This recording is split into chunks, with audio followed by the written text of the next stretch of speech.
Assalamualaikum warahmatullahi wabarakatuh. Kami dari kelompok 1 Etika Bisnis dan Profesi akan membahas tentang bab 1 yaitu manusia dan alam semesta, kemudian bab 2 tentang filsafat agama, etika, dan hukum. Berikut merupakan anggota kelompok kami. Yang pertama, ada Cindy Eliza dengan NIM 40011421650007. Kemudian Maria Verena Cinta Adhanti dengan NIM 40011421650028. Kemudian ada Ulfa Faiha Khairunisa dengan NIM 40011421650045. Kemudian ada Fitriana Miftahul Jannah dengan NIM 40011421650078. Berikut merupakan pembahasannya. Untuk bab 1 manusia dan alam semesta, kita akan belajar tentang hakikat kebenaran. Terdapat 4 kebenaran menurut E.F. Schleiermacher. Yang pertama adalah kebenaran tentang eksistensi. Kebenaran tentang eksistensi menyangkut kebenaran tentang adanya 4 tingkat eksistensi: Tuhan, hewan, manusia. Yang membedakannya adalah unsur kesadaran yang dimiliki oleh keempat kelompok eksistensi tersebut. Kemudian yang kedua adalah kebenaran tentang alat yang dipakai untuk memahami dunia. Kebenaran tentang alat maksudnya adalah ketepatan penggunaan alat yang dipakai untuk memahami keempat tingkat eksistensi tersebut. Di sini hendaknya diterapkan asas ketepatan. Ada kecenderungan bahwa para ilmuwan hanya mengakui pendekatan ilmiah atau pendekatan rasional sebagai pendekatan tunggal untuk memahami eksistensi alam semesta. Padahal kebenarannya ilmiah hanya berlandaskan pada faktor objektif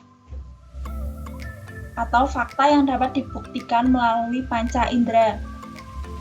Misalnya, pendekatan rasio atau pendekatan ilmiah paling tepat dipakai untuk memahami benda.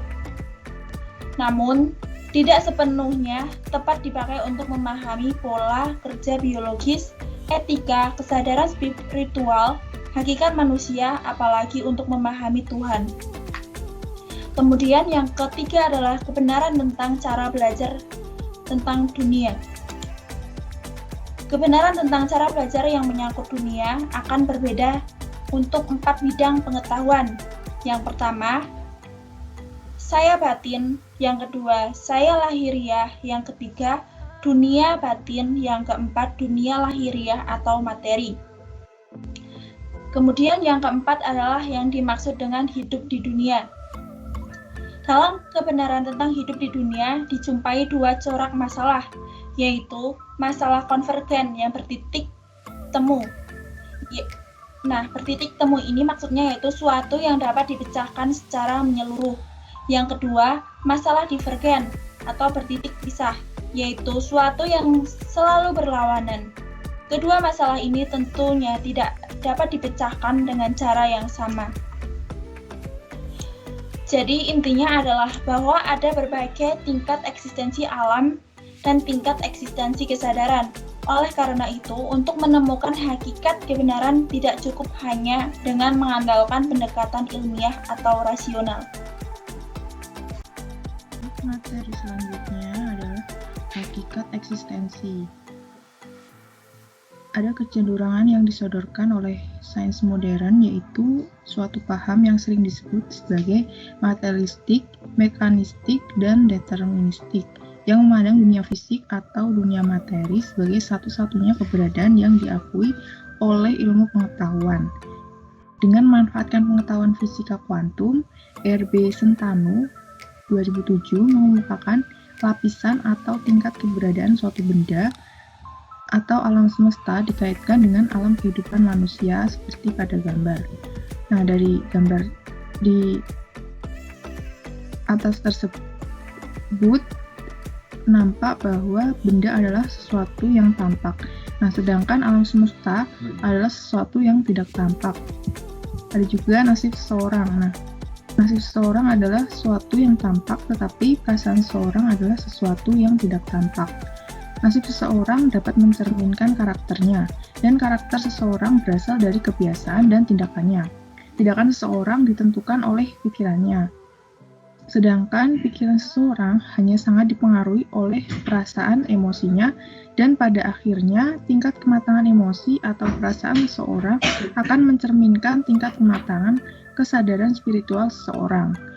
Berdasarkan uraian di atas, dapat disimpulkan bahwa hakikatnya keberadaan alam semesta tidak hanya terbatas pada sesuatu yang bersifat fisik sebagaimana diyakini oleh para ilmuwan dengan kemajuan ilmu fisika, dan adanya ketertarikan pada ilmuwan untuk menilai secara lebih rasional, maka mulai diyakini bahwa hal-hal yang tidak tampak oleh panca indera juga merupakan bagian tak terpisahkan dari hakikat keberadaan.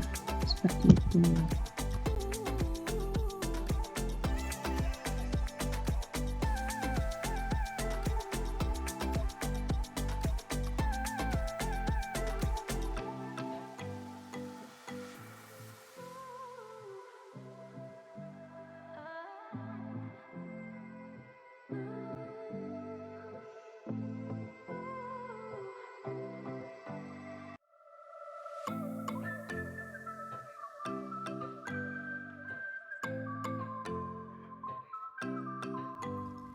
Oke, untuk selanjutnya adalah hakikat manusia.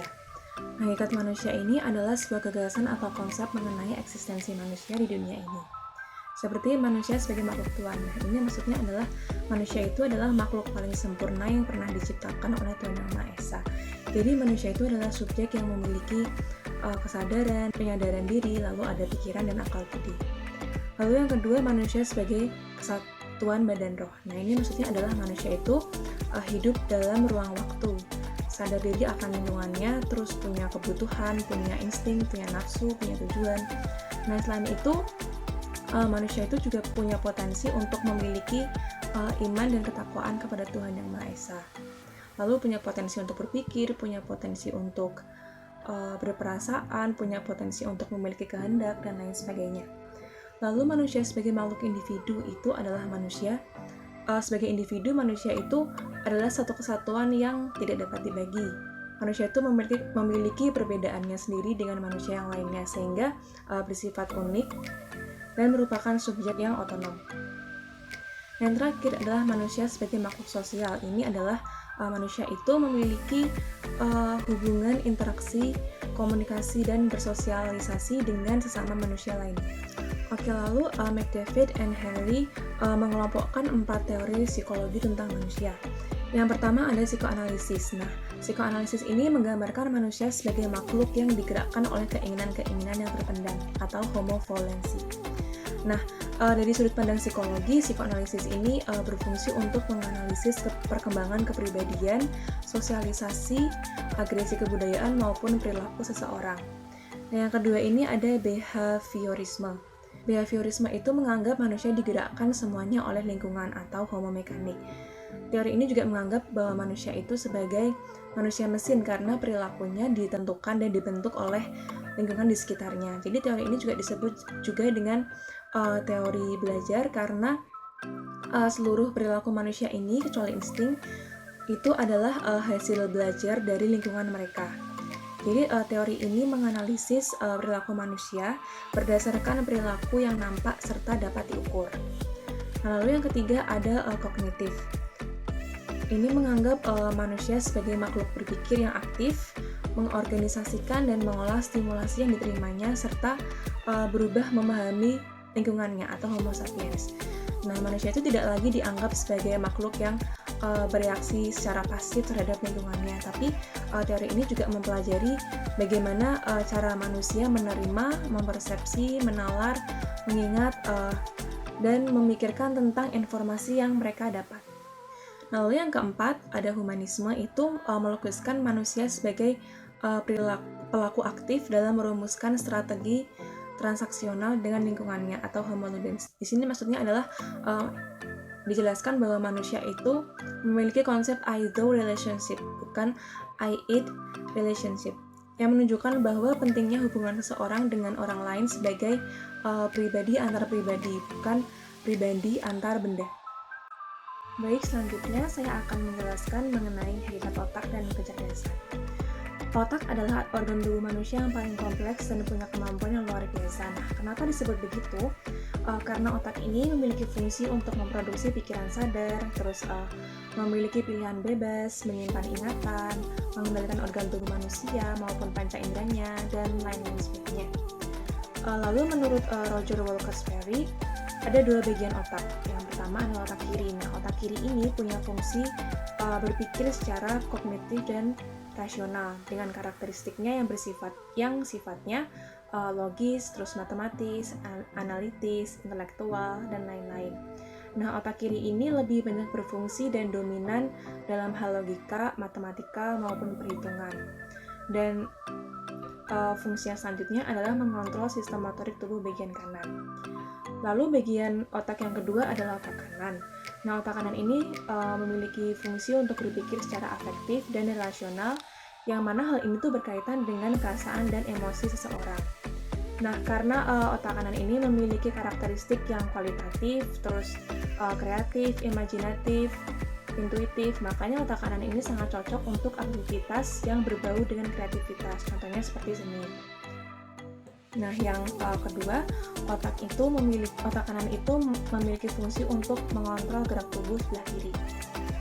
Nah, seperti yang sudah dijelaskan tadi, otak itu memiliki beragam fungsi yang akhirnya melahirkan kecerdasan bagi manusia. Nah, berkat otak, manusia itu memiliki banyak kecerdasan. Nah, menurut Clark, ada 4 fungsi otak. Yang pertama adalah fungsi kognitif. Nah, fungsi kognitif ini adalah fungsi untuk berpikir, yang mana fungsi kognitif ini melibatkan aspek memori, baik jangka pendek maupun jangka panjang, perhatian, perencanaan, dan nalar, serta strategi dalam berpikir dari seseorang. Lalu yang kedua adalah fungsi afektif. Nah, fungsi afektif ini berfungsi untuk mengelola emosi dan perasaan yang merupakan fungsi dari sistem limbik. Nah, hal ini berkaitan dengan sikap dan nilai seseorang, mencakup watak, terus minat, konsep diri mereka, dan moral yang mereka miliki. Lalu yang ketiga adalah fungsi fisik. Fungsi fisik ini adalah otak di sini berperan sebagai pusat kendali tubuh dan menyusun sistem saraf pusat. Saraf inilah yang kemudian bekerja sama dengan sistem saraf peti untuk memberikan kemampuan manusia dalam melakukan berbagai aktivitasnya, seperti berjalan, bernapas, berbicara, lalu makan dan minum. Dan fungsi ini juga mengendalikan berbagai panca indera seperti penglihatan, pendengaran, penciuman, dan lain sebagainya. Yang keempat ada fungsi intuisi atau firasat. Nah, intuisi itu apa sih? Intuisi itu adalah memahami sesuatu tanpa penalaran dan relasional.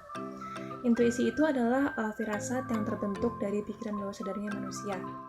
Nah, jadi pada saat itu pikiran bawah sadar itu akan dengan cepat menyaring pengetahuan serta pengalaman masa lalu manusia yang kemudian akan membentuk sebuah gagasan atau ide. Nah, lalu gagasan atau ide ini akhirnya menjadi sebuah pertimbangan untuk mengambil sebuah keputusan tanpa adanya penalaran terlebih dahulu ataupun berpikir panjang terlebih dahulu. Nah, selanjutnya ada 3 cara berpikir atau 3 ragam kecerdasan menurut Suhar dan Marshall.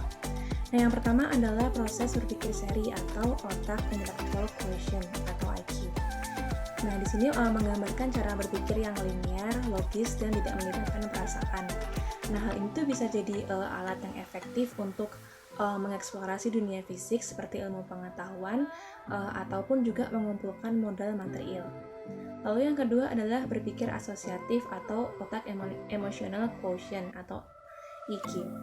Itu menciptakan asosiasi antar berbagai hal, misalnya antara nasi dengan lapar ataupun rumah dengan kenyamanan dan sebagainya macamnya. Nah, berpikir asosiatif ini melandasi sebagian besar kecerdasan emosional. Jadi, hal ini tuh berguna untuk mengasah atau mengembangkan ketajaman rasa yang diperlukan dalam membangun modal sosial. Jadi, modal sosial itu adalah modal berupa jaringan atau hubungan dengan orang lain yang memungkinkan komunitas dan organisasi itu berfungsi secara efektif demi kepentingan bersama. Lalu yang ketiga adalah berpikir menyatukan atau otak spiritual quotient atau SQ.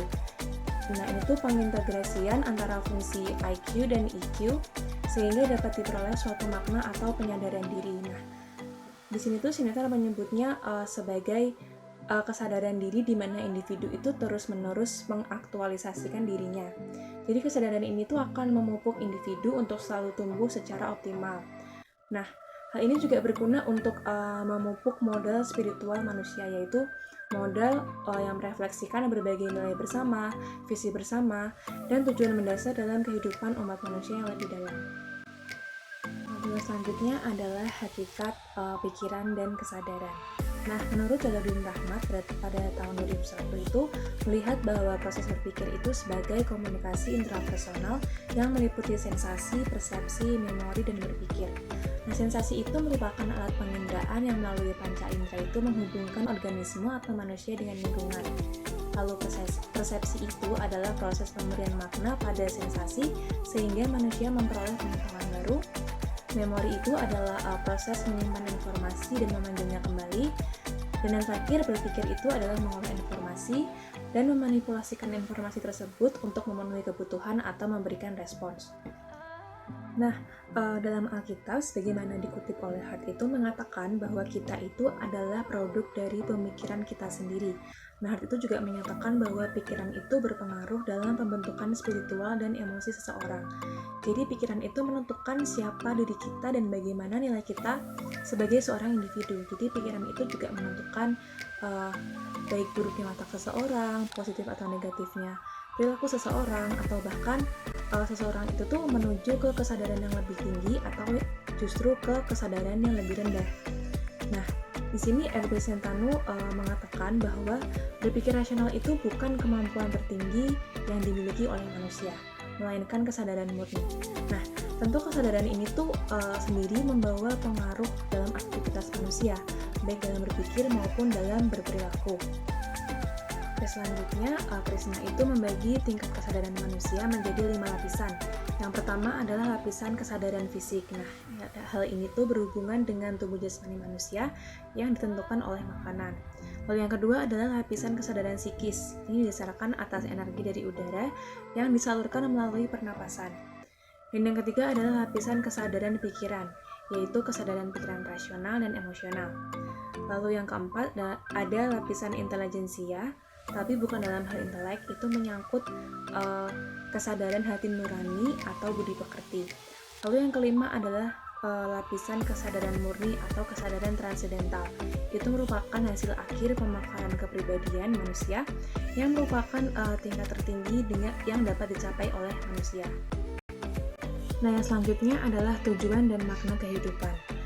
Nah, tujuan hidup manusia itu sebenarnya adalah bahagia. Bahkan menurut Jalaluddin Rahmat mengatakan bahwa secara agama, filsafat maupun ilmu pengetahuan, orang itu harus memilih hidup bahagia. Nah, namun di era sekarang ini itu banyak manusia yang tidak hidup bahagia. Nah, ini tuh terjadi karena adanya perbedaan pemahaman mengenai bagaimana cara meraih kebahagiaan itu sendiri. Jadi,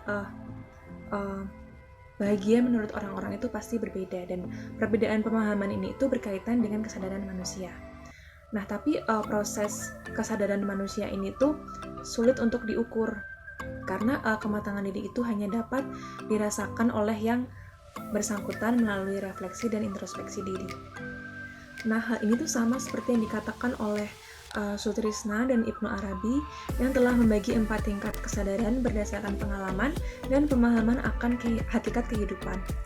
Nah, yang di tingkat pertama itu ada jalan syariah.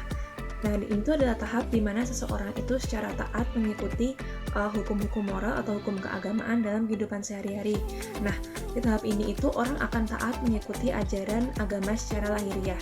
Tapi itu di dalam diri seseorang itu tuh masih melekat pada apa yang jadi miliknya dan milik orang lain.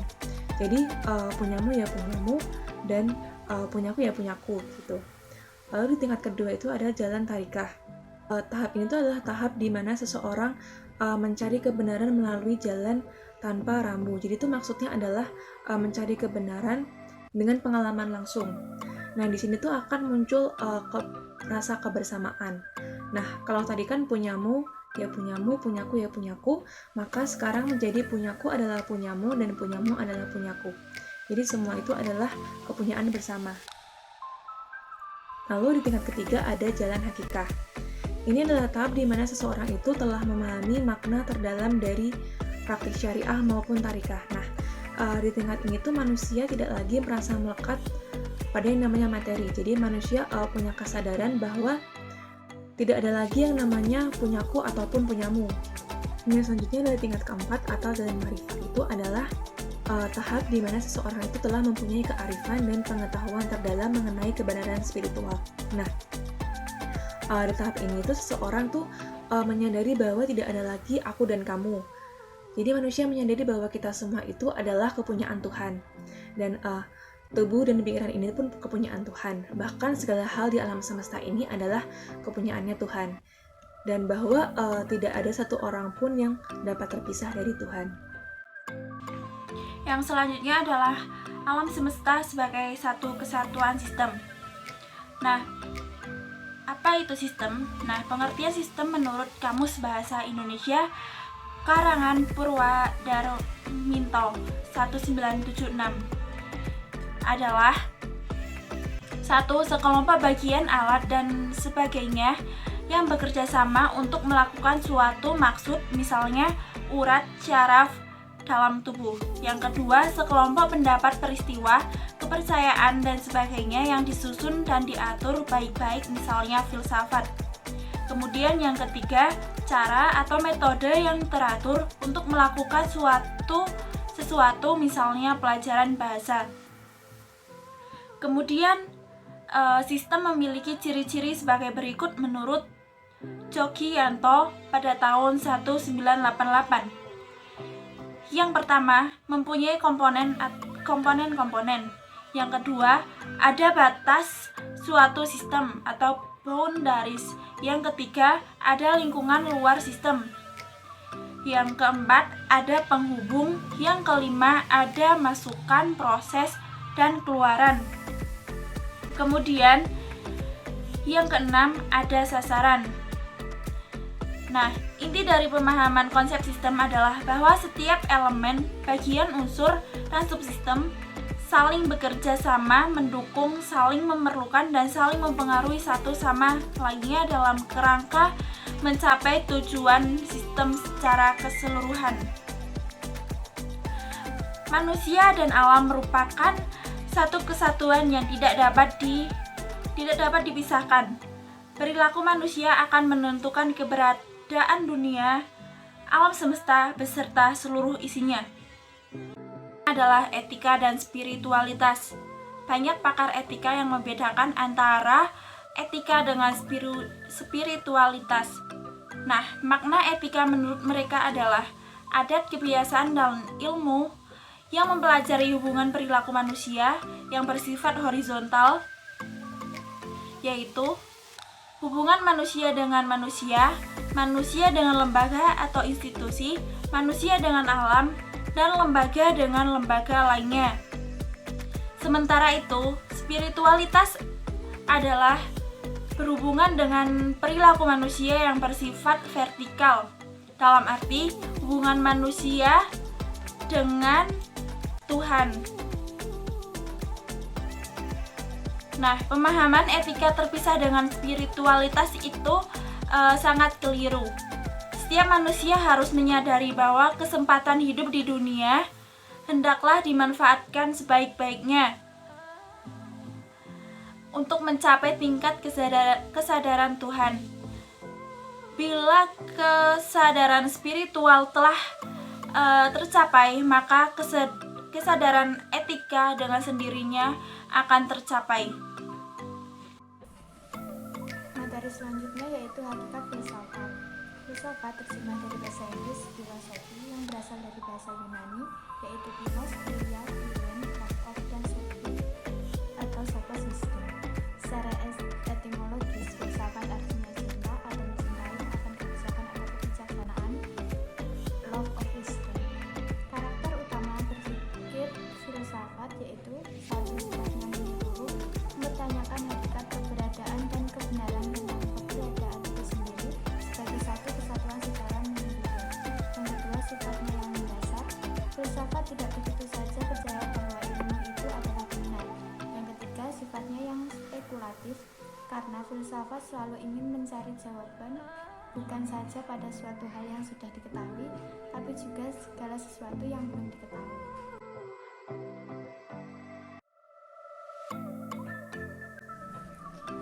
Materi selanjutnya yaitu hakikat agama. Fatwari Ismail dan Abdullah Hamid Mutawali 2003 menjelaskan bahwa agama adalah satu bentuk ketetapan ilahi yang mengarahkan mereka yang berakal dengan pilihan mereka sendiri terhadap ketetapan ilahi tersebut kepada kebaikan hidup di dunia dan kebaikan hidup di akhirat. Materi selanjutnya yaitu hakikat etika. Etika berasal dari bahasa Yunani yaitu ethos dan etikos. Ethos artinya watak, sifat, dan kebiasaan, sedangkan etikos memiliki tingkah laku dan perbuatan yang baik. Etika dalam bentuk jamak yaitu adat kebiasaan. Etika memiliki kaitan dengan kebiasaan hidup yang baik dan diwariskan dari satu generasi ke generasi yang lainnya. Materi selanjutnya yaitu hakikat nilai. Menurut Kassoff dalam Sumarkem mengungkapkan bahwa hakikat nilai dapat dijawab dengan 3 macam cara. Yang pertama yaitu nilai sepenuhnya berhakikat subjektif, artinya bergantung kepada pengalaman manusia pemberi nilai itu sendiri. Kedua, nilai merupakan kenyataan-kenyataan ditinjau dari segi ontologi, yaitu nilai-nilai tersebut merupakan esensi logis dan dapat diketahui melalui akal. Yang terakhir, nilai merupakan unsur objektif yang menyusun kenyataan. Baik, materi selanjutnya mengenai hubungan agama, etika, dan nilai. Jadi, semua agama melalui kitab sucinya mengajarkan 3 hal pokok, yaitu yang pertama, hakikat Tuhan, yang kedua, etika, tata susila, dan yang ketiga, ritual, tata cara beribadat. Nah, dari uraian di atas, jelas sekali bahwa antara agama dan etika tidak dapat dipisahkan karena tidak ada agama yang tidak mengajarkan etika atau moralitas. Nah, akhirnya tingkat kualitas peribadatan dan tingkat moral seseorang akan menentukan gugus atau hierarki nilai kehidupan yang telah dicapai. Dari sini dapat dikatakan bahwa nilai ibadah menjadi sia-sia tanpa dilandasi oleh nilai-nilai moral, yaitu hukum, etika, dan etiket. Ketiga hal ini sering disamakan maksudnya oleh banyak orang, tetapi antara ketiga hal ini terdapat persamaan dan perbedaan. Jadi persamaan dari hukum, etika, dan etiket yaitu sama-sama mengatur perilaku manusia. Untuk perbedaannya, yang pertama, sumber hukum berasal dari negara dan pemerintah. Kemudian, untuk etika bersumber dari masyarakat. Untuk etiket bersumber dari golongan masyarakat. Perbedaan kedua yaitu sifat pengaturan. Jadi, sifat pengaturan dari hukum itu tertulis berupa undang-undang, peraturan pemerintah, dan sebagainya. Untuk etika, sifat pengaturannya ada yang lisan atau berupa adat kebiasaan, dan ada yang tertulis atau berupa kode etik. Untuk etiket, sifat pengaturannya berdasarkan lisan. Kemudian perbedaan yang ketiga terletak pada objek yang diatur. Untuk hukum, objek yang diatur bersifat tahiriah, misalnya hukum warisan, hukum agraria, hukum tata negara, dan rohaniyah, misalnya hukum pidana. Untuk objek yang diatur dalam etika bersifat rohaniyah, misalnya perilaku etis, jujur, tidak menipu, bertanggung jawab, dan berperilaku tidak etis, atau korupsi, mencuri, dan berzina. Kemudian etiket. Dalam etiket, objek yang diatur itu bersifat lahiriah. Misalnya, tata cara berpakaian untuk pesta, sekolah, pertemuan resmi, berkabung, dan lain-lain. Kemudian ada tata cara menerima tamu, kemudian ada tata cara berbicara dengan orang tua, dan sebagainya. Materi selanjutnya mengenai paradigma manusia utuh. Jadi konsep dan atau hubungan kantor berbagai konsep penting yang terkait dengan pembangunan manusia seutuhnya. Itu antara lain yang pertama, ada karakter dan kepribadian. Nah, menurut Lilik Agung 2007 mendefinisikan karakter sebagai kompetensi yang harus dimiliki oleh seseorang yang berkaitan dengan kinerja terbaik agar ia mampu menghadapi tantangan, realita, atau kenyataan yang selalu berubah dan mampu meraih kesuksesan dan bersifat langsung. Sedangkan menurut Sudarsono 2002 mendefinisikan kepribadian sebagai totalitas kejiwaan seseorang yang menampilkan sisi yang didapat dari keturunan dan sisi yang didapat dari pendidikan, pengalaman hidup, serta lingkungannya. Untuk yang kedua, kecerdasan, etika, dan gelombang otak menurut Stephen R. Covey yang menyebut 3 jenis kecerdasan dengan 3 golongan etika. Jadi yang pertama ada psikoetika, yang kedua ada sosioetika, dan yang ketiga ada teotika. Yang ketiga, tujuan hidup, agama, dan meditasi atau zikir. Jadi tujuan hidup untuk mencapai kebahagiaan dapat terwujud hanya bila karakter positif dapat dikembangkan. Kemudian ada meditasi. Meditasi ini termasuk zikir dan sejenisnya.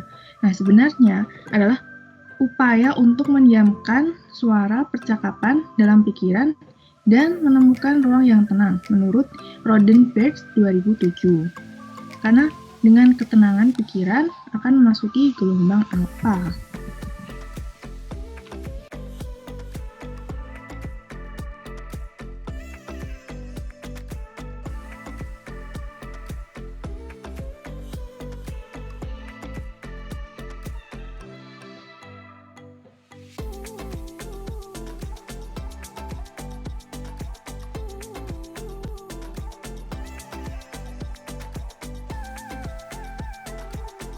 Sekian pembahasan dari kelompok kami. Wassalamualaikum warahmatullahi wabarakatuh.